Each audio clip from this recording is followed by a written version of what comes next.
Doing? Doing good. Just had to start the recorder. How are you? I'm feeling strong, ready to go. All right, so I should probably do an intro. This is Blag Dahlia from the Dwarves, Rock legendary. legend. Yeah, you guys are from you're not from San Francisco. No, I come from Illinois originally, but been in San Francisco about 40 years, so I almost count as a resident here. Oh wow, yeah, I always thought you guys were a San Francisco band. Actually, I was like, are they moved from Texas to San Francisco? But that's the Dicks. Yeah, no, we're heterosexual on this team, but I don't Yeah. think there's anything wrong with that. No, it's a great record. Yeah, I come from Illinois, but California for many years, so Did the I- Dwarves start I'm in? just as phony as everyone here. Yeah, no one's from San Francisco. I lived there for quite a while, like maybe 2005 to 2015. Hmm. Yeah. That was a good little era. Yeah, I lived right on Broadway actually for a long time, right by Mabuhay, by the old Mabuhay. Um, Yeah, they say they're reopening that. I haven't been there. no kidding. Wow. We Yeah. played there with Dinosaur Jr. in 1986. They Whoa. weren't even junior then. They were just called Dinosaur. Like the loudest band I ever heard. And then like everyone was like, it's like a pop group. It's like, really? I don't know. I didn't hear Wow. that. Did you ever hear a local band that played in Mabuhay a bunch called Hoi Polloi? Oh, that sounds familiar. I don't think I ever saw them. There's a guy who runs a bodega on Guerrero Street. Hmm. And if I remember correctly, he talks to it like a lateral lisp, like this. And he was in Hoi Polloi, and he loves to tell the story about how he opened for Blondie one time. Yeah. Little There's a tidbit. lot of people telling old stories in San Francisco. There's not much new happening here, so I don't know. No, yeah, it's true. Except for the Dwarves, we always got a new record. We got our record Jenkum is coming out June 5th, That's so and cool. it's pretty classic. I'll send you a link to it. I already listened to it. It's great. Ah, nice. Yeah, Khan sent me the zip file or whatever. Um, Yes, King Khan, that kook. dude, he's beyond a kook. King Khan. I've been hanging out with him for a couple months now, working on different stuff, videos and music and stuff. I wrote a book about him, and I can't tell you. I'm not sure if he really is crazy or if he's just a complete narcissistic asshole. Like, and I think both can be true. He's calling me right now, Yeah, actually. He's I not on the mean, call. yeah, it's like you don't really play in a rock band unless you're a complete narcissistic asshole. It kind of comes with the territory. Yeah, I mean, to want to be on stage and worshipped like this That- guy. Yeah. That's right. Um, say hello. There he is. We're at the beach, Con. Have Hey, what's up, breakfast dude? with the Yo, king. what's up? Can I join the Zoom link? How do I send it to you? You can send it to the Real Cannibalism.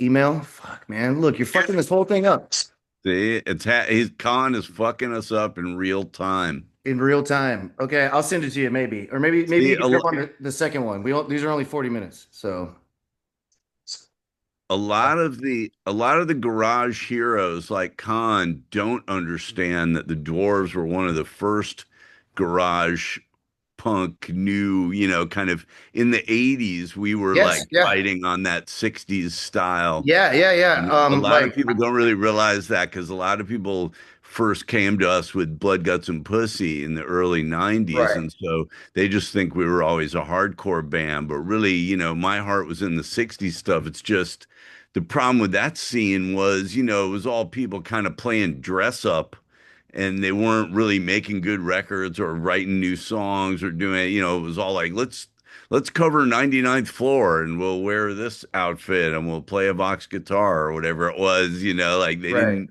they didn't seem to be like taking part in anything new. Yeah, yeah, yeah. Actually, that was one of the first Dwarves tapes I got was the the reissue of all the old stuff. Like I think it Yeah, came out in the Lick It 99. compilation. Lick it. Yeah, yeah, yeah. Yeah.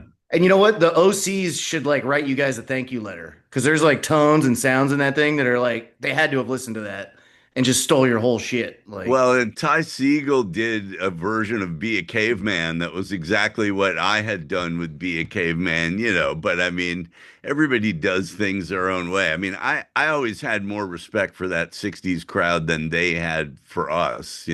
And yeah, that kind of goes that way throughout. Like a lot of people have found it hard to understand like the brilliance of the dwarves, whatever scene they came from, it was like I was able to appreciate their scene and kind of synthesize it into our music. But people, like we just never really fit in anywhere. We didn't fit in with the hardcore people. We were all there for the grunge scene.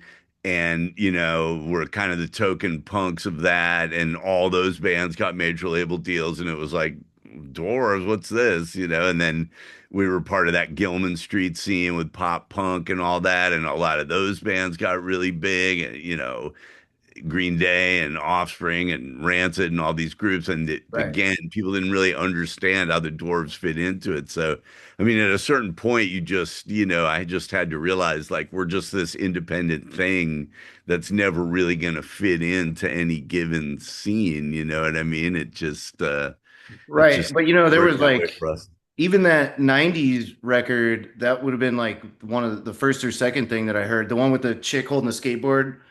Yeah, Uh, the Dwarves Are Young and Good Looking, pretty yeah. much our most popular record, and the one that was kind of closest to its time frame of kind of pop punk. Right. But still, it's like very metal driven Yeah. and like it's got cowpunk elements to it like kind of the vocals are almost like Leaving meets Glenn Danzig with like a little splash of the Vandals. You know what I mean?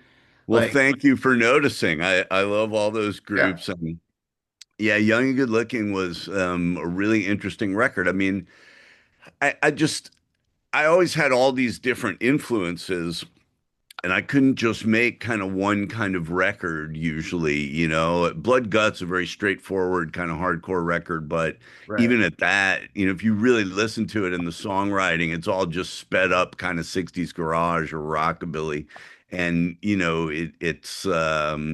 I always kind of saw rock and roll as like a unified thing, whereas I think there's more, what it's easier to market like the new thing and you fit in some niche and Right. then you do 30 songs that all sound like that niche and then it's like, hey, these are the pop punk guys or these are the grunge guys or these are the white hip hop guys or whatever. And I was kind of always all of those things, like it was just Yeah. and so it makes it harder.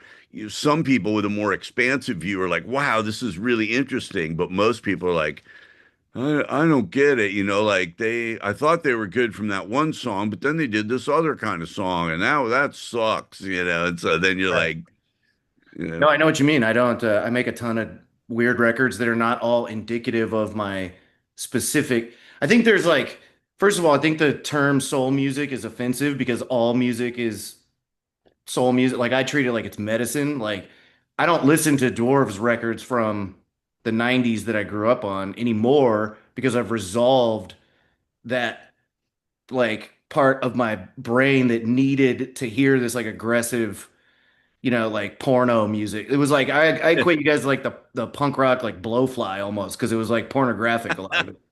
And I like take that as a great compliment. I it is love meant to be Blowfly. one. Yeah, yeah, Because that was it was important for me to find things that were as fuck you as possible when I was younger. And that I mean, come on, yeah, a chick with her tits hanging out, and then all the songs are like unrepentant, like like I mean, literally, like there's a song called Unrepentant, but yeah. I the mean, the whole Dwarves are album is very like much, blasphemous and pornographic, and it was like, ugh, it was yeah, more exciting than like No Effects singing about beer or something. You know what I yeah, mean? Like, exactly. yeah, Yeah, I mean, I always found a lot of bands' lyrical subject matter to be very tame and pedestrian. And people would say to me, well, obviously, you're just trying to shock people. Or look, you put tits on this album cover, you're just trying to shock people. Or, you say fuck right in the title of the song. I mean, you're just trying to shock people. And my response was, no, I think other people tame what's in their id, in their brain. They kind of self-censor before it starts for a variety of reasons. They're embarrassed or Right. So like, or not to make the comparison with the Dicks again, because there is none really, other than you guys are punk bands, but like, are they being shocking by making songs about hooking up with dudes at a bookstore? Or are they lighting a candle to the underground? They're yeah, I probably mean, getting their dick sucked at bookstores. right. Yeah. I mean, I think most musicians and most artists generally just self-censor themselves before they even start. And they do it for a variety of reasons, right? You do it because it's embarrassing. You do it because, your folks wouldn't like it, or your spouse wouldn't like it, or your neighbors wouldn't like it, or the people at the school board wouldn't like it. I mean, the dwarves was always very much an expression of like my id, and people would say, like, and then people believe you, and it's like, no, well, I'm not gonna like eat your children and rape your mom. It's a song. It's about what's kind of scrambling through my mind, and instead of censoring it before I make the record, I give you this, pastiche of sickness that's careening through my mind, and guess what? It's careening through yours too. You Yes. just don't, you've Let me just give you an learned to example. tamp it down. So when I'm in a fucked up mood, or like certain things are going on in life, I put on that Gigi Allen country record. That's one that I can always go back to for when I'm in a certain deranged state of mind. And it resolves it. Like, not that I'm gonna act out anything that he's talking about, but if I need to like sit in a fucking bar, like it's my court, and the glass is my scepter or whatever he says, like I don't know, it result like it's like how notes just played without any kind of like guidance can resolve like a chemical equation in your brain. There's something about bands like the Dwarves where it's like hip hop, where you are this comic book character that's acting out what I can't right now. You're Right. doing it so I don't That's have right. to.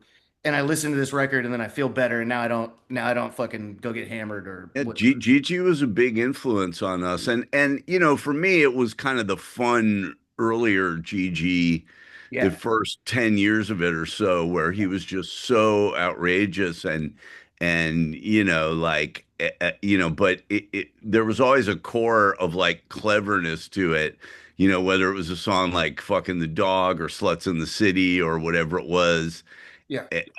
or the way he would appropriate other people's songs, and you didn't even know that it was a cover that he was doing. Like "Sluts in the City" was, Candy's "Kids in the City" and stuff like that. Like, people didn't really realize how clever it was, again, because it was so quote unquote shocking. And then he kind of went that extra mile of like not even bothering to get a budget or a record deal. He didn't want to fuck with it. So all these like 4-track recordings and shit that sounded terrible.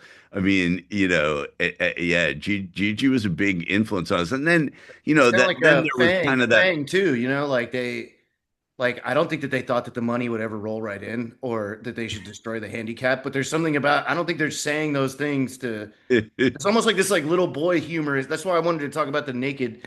It was so important to me that there were tits on an album, because Yeah. it felt like it was like, dude, there's no tit. Like, this is at a time when tits were hard to see. Yes, Like, you had to absolutely. get like a scrap of pornography that somebody would give you, and you hide it in your notebook at school. Like, it was like you guys were hooking us up. Yeah, the It's dwarves like, check had, these out. Like, inspired a lot of masturbation fantasies in kids at the fuck it. time, with those naked women on album covers. And again, it was just like, wow, this is so shocking. It's like, really? I think everybody's thinking about tits every 60 seconds. It's just I'm willing to get the photo taken and put it on this record, and you're more going, hey, we want a record deal and we want to be nice boys, and we, you know what I mean? Well, it was like the Dead Boys too. I mean, they talked a lot about sex. I'm a very like sex oriented person. Like, and yeah, bands like the Dwarves and the Dead Boys were important just because it's like, no, it's totally normal to want to jizz on everything. Like, pretty pretty fucking normal. Like, I just felt like bands like that with certain things, drugs, alcohol, sex, whatever, they're kind of like the older uncle who like lets you look at a tattoo magazine that's got a titty in it or something. You know what I mean? Like, Absolutely. I was that older uncle. well, I thought about it one time and I was like, when I was writing a book, I was like trying to like satisfy some of my friends who are like overly intellectual, overly academic, but then also I didn't want to alienate my friends who are semi-literate high school dropouts. Like I wanted both people to be able to read the book. And I thought about how like certain bands wrote songs that were so perfect for being 15, whatever my experience was at 15.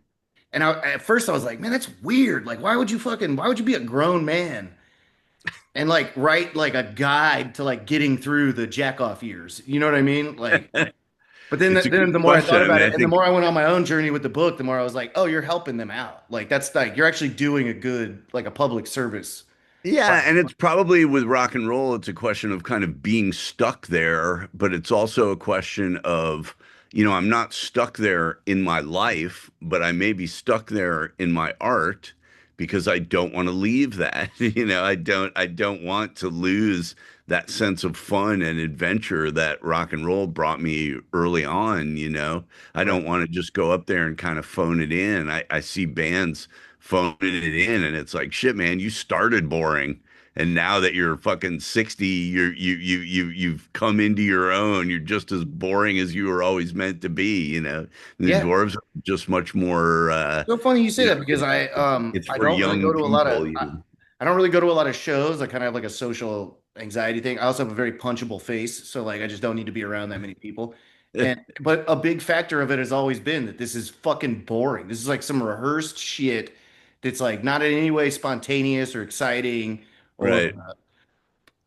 I actually saw you guys play one time in probably 20 years ago at Trees in Dallas. Trying to get in the middle of this frame. Yeah, we did some notorious shows at Trees in the 90s for sure. Yeah.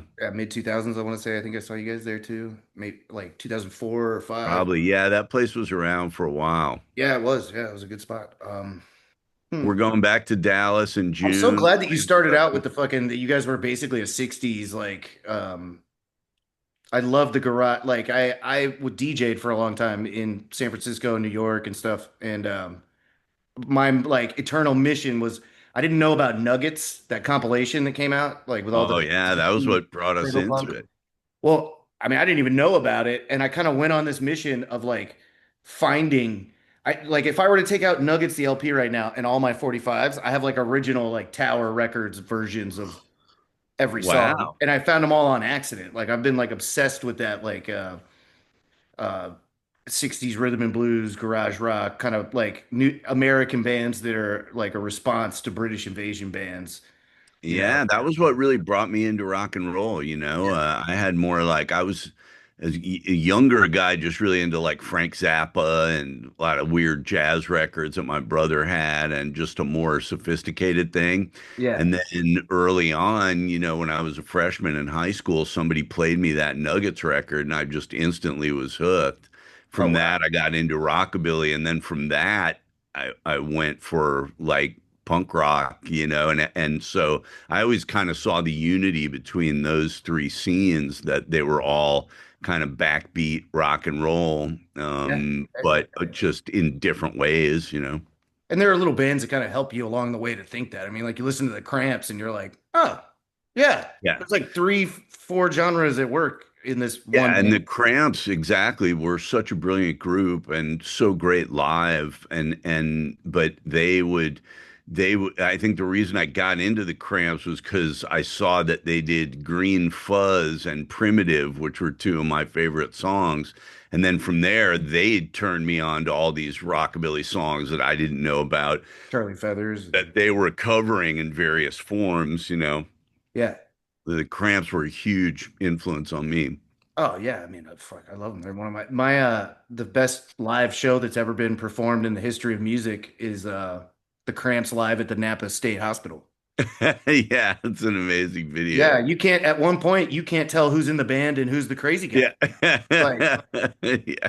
it was awesome. Yeah. Yeah, I love the Cramps. Khan just recorded some stuff. He just put together a band of like Black Panthers. He was staying at a community center in New Orleans that was run by former Black Panthers, and he just grabbed a couple of them and made these like gave them instruments and was like, "Here, just do one note, do one chord," and made some like kind of Cramps meets Gun Club meets King Khan shit. It's fucking really good, actually. Like Yeah, the king is still brilliant. The he king is brilliant, but on he is a barbecue. fucking asshole, man. I'm telling you, dude. He's a dude. Well, here's what it is. He's just to me. He hasn't done anything to me that's like bad or I don't know. I don't even understand why everyone's so upset with him. But like, he's just annoying as fuck. Like, and I ended up talking to this kid from Miranda and the Beat who, like, I guess Khan mentored them or something. I don't even know what that means. But I was like, "Have you?" He's telling me all this stuff about him, and I'm like, "Have you tried beating him up?" And he's like, "Dude, I beat the shit out of that guy. Like, he's never gonna learn." And I was like, "Well, I guess I can't do that." Like, because I've wanted to hit him so many fucking times, man. I'm telling you, but it's not gonna save my hands. It's not gonna do it good. But yeah, I think he's just a little too infatuated with this, like the performance art aspect of being kind of a public figure. You know, Of like existence. Yeah. yeah, he's going the Gigi Allen direction, like. Yeah. I mean, But more I like if Gigi Allen were a Muppet baby, like he's not really dangerous enough to be, he's too soft on the inside to be like Gigi Allen. But yeah, enough about him. We'll get him on. We'll do another, if you want, we'll do a second recording when this one runs out and we'll get him on. But yeah, maybe next time. you know what he played me? I got some things I need to do today. That's fine. Yeah. Hey, anytime we can exclude him, I'm cool with it. He'll be so pissed too. It'll be great, dude. I can't wait. But he played me horror story, or horror stories. Oh Never yeah. heard that one before. That's really good. I'm gonna be Yeah, listening to that. first Dwarf Tracker. Well, if you get the Lick It comp, it has horror stories on it. The Lick It comp is cool for the kind of 60s fans because it's Yeah. got all our singles and all covers and stuff that never came out, but it's also got that whole horror stories record and the record that we made in high school, which was a band called Suburban Nightmare. We did a record called Hard Day's Nightmare, and that's got 60s covers and our first kind of original things. Oh, that's So if you're into the 60s side of the door, you really got to have the Lick It double album. yeah. That's the one. I don't think I had the double album. I don't remember if I had cassette or CD because it came out in like the late 90s. So it probably would have been CD. But I don't remember Horror Story being on the version that I had. I could have had a burned one for all I know. Yeah, yeah. No, Horror Stories is on there, and Horror Stories is cool because we do some covers of like Be a Caveman and I'm a Living Sickness, but then it's kind of the beginning of like our songwriting, tracks like College Town and Love Gestapo and just like that. Yeah, Did you ever hear a Don't Love Me. band from Minneapolis called The Litter? Oh yeah, they had Action Woman, Yeah. right? Wasn't that Yeah, their they song? and they do a cover of Buffy St. Marie, Codeine. Oh wow, and I never It's heard that. yeah, if you're into that, like what would you call that? Proto punk or psychedelic garage? I mean, I've never even understood what I feel like garage rock is like a made up genre, like power pop. Was anybody calling power pop in the late 70s? I mean, the impression I get is that when Nuggets came out, which was in the very early 70s, and it was sort of before the 60s stuff, it was like the least hip period for that, right? Because the mid 60s stuff had, the Beatles were big, the Stones were big, this kind of thing. And then these were like American bands' reactions to that, and it was, if it charted or anything, it would have charted like on local radio or something and then been forgotten. So in the early 70s, we kind of brought this back, and in the liner notes for Nuggets, they refer to it as punk rock, meaning like, just little snotty punks Ah, running around and doing it. And so then I think as that kind of CBGB scene came up, 74, 75, 76 in New York, and it was bands like, as different as like Television or Blondie or the Ramones. It was kind of like, hey, we're kind of harkening back to those bands from the 60s that we knew just as teenagers. We're kind of doing what they were doing. It's just kind of a ragtag well, thing. yeah, I mean, And so uh, we're like the new punk rock. And yeah, well, then that was what really came to be. The Dead Boys cover Little Girl, which is a syndicate of sound. I'm Is that not the sure group? who did that. Hey, little girl. Yeah, Yeah, that was. Yeah, so in other words, like these groups, whether it was the Cramps or the Dead Boys or whomever, were kind of harkening back to their sort of older brothers and cousins era. It Right. wasn't so far removed. Now, even in the 80s when my band started playing 60s stuff, it was like, wow, that was 20 years ago. It was a whole generation away. But I think Right. when punk rock started, it was just like, yeah, this was what our older brothers were doing. So it's funny how rock kind of eats its own tail constantly. I mean, even if you look at like that whole 80s glam LA scene, it was pretty much just people doing what their older brothers had done. Like so in the mid 70s everything was Aerosmith and this kind of thing. So then in the mid 80s these bands kind of make their own Aerosmith, and they're kind of Right. glammy and they got a hair tie on, and they like T-Rex records and whatever. So I mean, rock kind of cannibalizes itself every 10 years or so and Yeah, yeah, redoes yeah. whatever they did in a There's a new girl who form. lives down the hall in my building who dresses like a late 90s new metal chick with like Deftones t-shirts. And she was born in 2005. Like, Right. Yeah. Yeah. Yeah. The 90s became the big revival. And I think that's kind of of getting all the pushed out. genres that came back, I would have never at the time, like Corn and Limp Bizkit and all Right. like Yeah. You of just thought all the this is things, I was like, terrible. this is what like Yeah. what happened to Wu-Tang? Wu-Tang Yeah. 97, Wu-Tang came out with a new record. Like, why isn't that coming back? Like, Yeah. I mean, yeah. it's always funny. Nostalgia's funny that way. Anything that was old, people think is more legit. It's funny because in the 80s, when all of those early kind of dance records came out, they sounded so phony to my ears. I wanted to hear what had been done 10 and 20 years before that. Now, people hear those 80s records and it's like, wow, this is the old school. This is real stuff. This is, you know what I mean? So it's funny how nostalgia it warps our minds, which is why you should always be working on making something new. And that's what this Jenkum record is. It's like, okay, dwarves are making a new one, And and just for the it's viewer, Jankum is a concoction where you mix poo poo and pee pee. and then And snort it, yeah, and yeah, snort it and you like a inhale yo-yo. it. Yeah. It gets you high, apparently. It's also the name of a skateboard magazine. Maybe you should reach out to them and see if they want to do something Yeah, about I new didn't know albums. that. Yeah, I know. I mean, Yeah, it's there's a really, really just good skate magazine in New York called Jankum.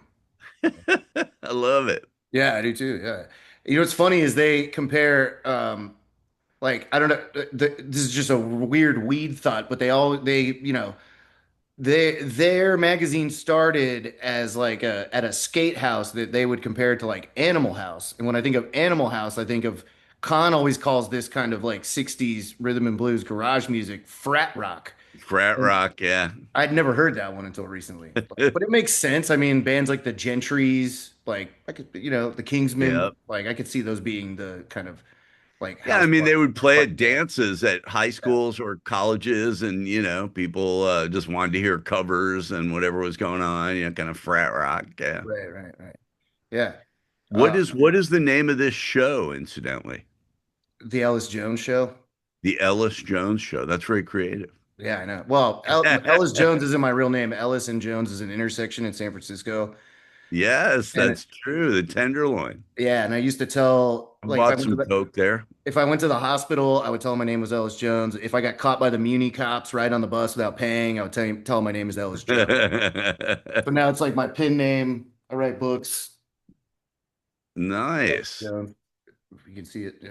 Uh, Uh-huh. I can send you some copies if you want. I would Uh, love to see it. Yeah, I'm yeah, not they're familiar good. with.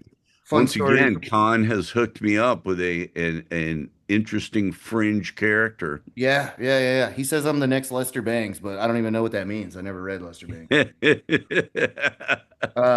But I'm really not like an expert on. I'm becoming one. I don't really know how to interview. This is the closest thing to an interview that I've done. Like most of the time, it's just a conversation. Like you kind of just you're easy to talk to. Like you kind of had what you wanted to talk about. I can add shit to it, but some people are like, you should interview me. And I'm like, I don't know how. And like, I already know shit about you. Like, I don't know how to ask the question so that some weird person out there in the internet is watching it, but I don't know. Yeah. Yeah, and a lot of interviews were very stilted because of that. And people start with like, "What were your influences?" or whatever. So And you're just stupid. like, "Shit, Well, here's the man." thing. It's like I was telling you before, like I listen to music as kind of like medicine for whatever I'm going through. And fuck, did I just No, we're still going. oh, It's we're still just going. telling us that there's where time is fleeting, I Yeah, there we guess, go. through I just Zoom hit the call. wrong But button. that's good. We don't want to bore your listeners. The No, basic yeah. idea is What was I the saying? Dwarves are the greatest rock and roll band of all time. We're on tour this year. We're hyping this new record, Jenkum. We Cool. got a million records in print. We're punk, we're pop, we're fucking 60s, we're 80s, we're right now. We're just Yeah, and you're not retired all like no effects. So you guys can pick up where they left off, yes. right? And we still dress like men. So we're Yeah. different than no effects in that sense as well. Hey, I wanted to talk about real quick. So you guys, what was up with the faking the guitar player's death back in the day? And then how did that? I don't even know if it was fake. I think he actually died. He who No. cannot be named, the masked guy. Oh, We were never quite sure who was under the mask. He was right. an interesting character, that guy, and all of these people were dying on dope, basically, and we thought it'd be funny to kind of lampoon that, but various record labels and magazines were a little more reverent about that and didn't think it was very funny. But to us, it was like everybody's dying on dope. Like, is that a surprise? Are you surprised that happened? Yeah, Is yeah, this a new thing? It's like, yes, if you shove that shit in your arm, you might die. yeah, yeah. That kind of So, comes with but there was some territory. backlash, like Sub Pop, like Oh yeah. what did they do? They were in on it with us at the beginning when they thought it was funny, and then when people started coming at them and getting mad, then it was like, oh no, we disavow this completely. Oh I wow. got all my records back from Sub Pop, which I'm very happy about because I can say what a bunch of fucking dipshits they were now. And I mean, talk about just a classy example of like people just kind of getting lucky.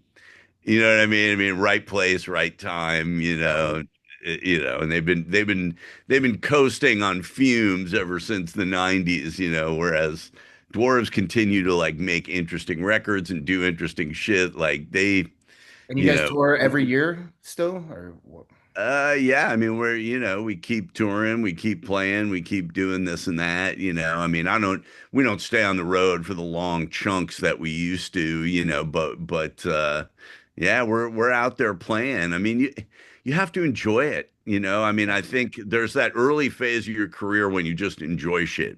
And then there's that phase where you're trying to make a career and you're trying to get paid and you see all these other people. I would see everybody, people I knew, whether it was Kurt Cobain or Billy Joe or, Dexter Holland, and people would get rich and you'd get, oh, God damn it, what about me? And then, if you're lucky, I think you reach a point where you go back to where you were just enjoying yourself again. Like, well, I'm lucky to be in a band. I'm lucky to have my friends around. I'm lucky to get to make a record. You And guys then, were, I mean, you've been around forever. I'm sure you sell a shitload of t-shirts when you go on the road, right? yeah, I mean, I make a living and I enjoy myself and I get to see my friends. That's kind of the best part, Yeah, just yeah. just getting to Um, see your friends and were you make guys a in that record. Tony Hawk video game? I never played any video games, but I think we were in some video games. Yeah. Yeah, I think a lot of people know you from that. I I hope wasn't into so. video games either, but I think I recently was at someone's house and they were playing it. It's been Yeah, reissued or whatever. And there's the door. So I was just curious how much money you guys missed. You must have made a gang of money off of that. Like, sometimes you'd get really good money from that stuff, and other times it was more like, hey, skater video, you get $50. I mean, it was it's very hit or miss when you don't have big management micromanaging all that stuff. Every once in a while, the best payoffs were from movies, like when we were in Me, Myself, and Irene, and Jim Carrey sang along with us. So if you're like featured in a scene, then yeah. you get a good paycheck from that. But even at that, it's like the routine movie usage used to be 5 grand, 10 grand. Now it's like, we'll give you $100. I mean, it's very How different. much did you make off of that movie, The Fairley Brothers? I think it was like we had to split 10 grand with a label, something like that. and that was, in 30 years ago money. So, yeah, it was Yeah, the money was better for usages once upon a time. I would be Um, happy with 10 grand right now. yeah, Yeah. exactly. It's fun it's always fun to get paid, but they're kind of looking for the new thing. Do you think that's why a lot of bands are boring now? Like, especially psychedelic bands, like they want the first like 30 seconds of their song to get licensed for like a new detective fucking movie or something. Like, I think that's Yeah, what I I like. mean, Well, go ahead. people want any kind of recognition they can get, and you can't really blame Like, them, but it makes for a lot of pretty tedious stuff. I wish they could see how getting addicted to that, like Khan is, like would be bad for you. You know what I mean? Because I feel like he's like the Canadian Kenny Powers going like, I'm King Khan. Like, you guys remember me? Like, I think he's waiting for that. Remember how we said this music comes back in cycles? What's cool? Right, So in 2029 or 28, when, because 2008, his band was on top of the world, right? right. So when things come back around in 20 years, that's what he's gearing up for. That's what all Yeah. this whole nervous breakdown thing is really just Charlie Sheen level blowback, where he's like, "Don't worry, in 2028, when we have our 20-year renewal, it's gonna be all worth it." Good luck with that. Yeah. Um, I always stick to the outcast dictum, you're only funky as your last joint. I'm always yeah, just trying to make a good record now. fuck yeah. And, You think I I've been let the seeing like a chips big fall where they may. I've been seeing a big surgence in popularity of like hardcore, like especially New York City hardcore with the younger kids much younger than me, like in their early Mm, 20s. yeah. And I'm just wondering if the dwarves are picking up on any of that. You seeing any young faces, or are they all the old guy in the back of the room who's really into the music? Yeah, it's a mixed bag, That's why it's fun to play with different kinds of bands. I mean, we got shows coming up with Screech and Weasel, and Ah, then we got shows coming up with Prong, and then we got shows coming up with the Exploited, so oh wow. you kind of get different faces at different kinds of things. I like playing with metal bands now because I think a lot of young people are getting away from punk because it's so kind of doctrinaire PC. They're Yeah. chasing people out for this and that, doing the wrong thing. And metal is still kind of more accepting of just like, hey, we just want to rock, we don't give a shit. Yeah. So these things wax and wane. I mean, the world I came up in, punk was a very cool thing. I don't know if that's really still the case. Well, I think that the thing about punk was like with metal, there's this kind of like wrestler-esque like theater to it, even the more like gnarly shit of like black metal Right, and stuff.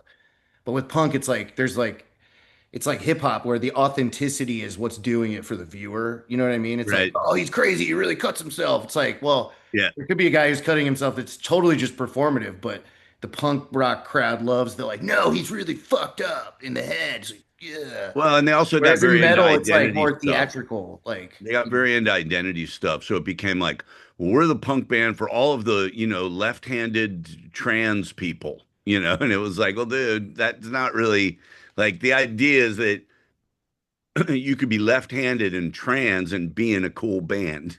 And then everyone is supposed to like it. Not like, hey, I'm aiming this at my fellow left-handed trans people. You know what I mean? It's like, how about like it's music for everybody and we can all enjoy it, but you're not ashamed of who you are and you can be yourself, right. that I kind mean, of thing.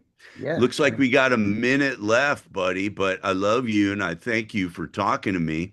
Yeah, And this was uh, you know, God bless. Go buy that Doors record, Jenkum. I don't need to. I have it for free now. I'm gonna bootleg it. I'm gonna put Well, it. I'm talking to your audience, Oh, buddy. that's right. Yeah, yeah, Talking to yeah. the Ellis Jones crowd. Yeah, all Um, 45 of you this will probably get. I don't know. I don't know how to propagate the algorithm. Like, Hey, thanks for talking to me. Don't forget hey, the no problem. Doors. We'll Let's do see it you another soon. time. We'll get Con in on this one. We can roast them together. You got it, buddy. All Thank right, you. man. Take it easy.